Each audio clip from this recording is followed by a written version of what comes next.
আজ ঈদের পবিত্র সকাল। মুসলমানদের জন্য আজ আনন্দের দিন।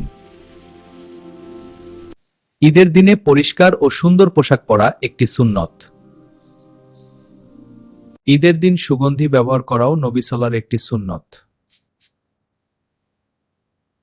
ঈদ উল ফিতরের নামাজের আগে খেজুর খাওয়া সুন্নত। এবার সবাই মিলে খেজুর খাও। আল্লাহু আকবার, আল্লাহু আকবার, আল্লাহু আকবার। ঈদের সকালে বেশি বেশি তাকবীর পড়া উচিত। মুসলমানরা আনন্দের সাথে ঈদের নামাজ পড়তে যায়। আসসালামু আলাইকুম, ঈদ মোবারক। ওয়ালাইকুম আসসালাম, ঈদের শুভেচ্ছা। সাধারণত ঈদের নামাজ খোলা মাঠ বা ঈদগাহে আদায় করা হয়।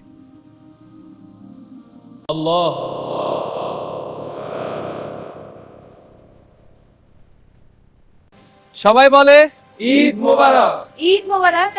ঈদ মোবারক। আলহামদুলিল্লাহ। ঈদের দিনে গরিবদের সাহায্য করা খুবই সওয়াবের কাজ। আল্লাহ আপনাকে আশীর্বাদ করুক ভাই, আমিন।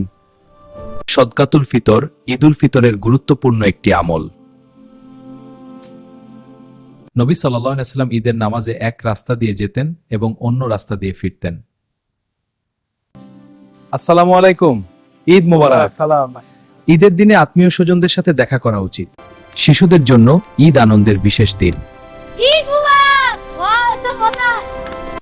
এই নাও ঈদের শুভেচ্ছা। ওয়াও, অনেক টাকা। ইয়া, ঈদ মোবারক। ঈদের দিনে পরিবারে বিশেষ খাবার রান্না করা হয়।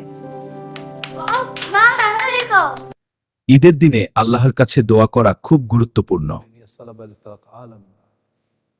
আব্বা, এই সুস্বাদু খাবারগুলো সবার সাথে ভাগ করে হ্যাঁ বাবু, তুমি ঠিক বলেছো। ঈদ মোবারক। সবাইকে জানাই আন্তরিক ঈদ মোবারক।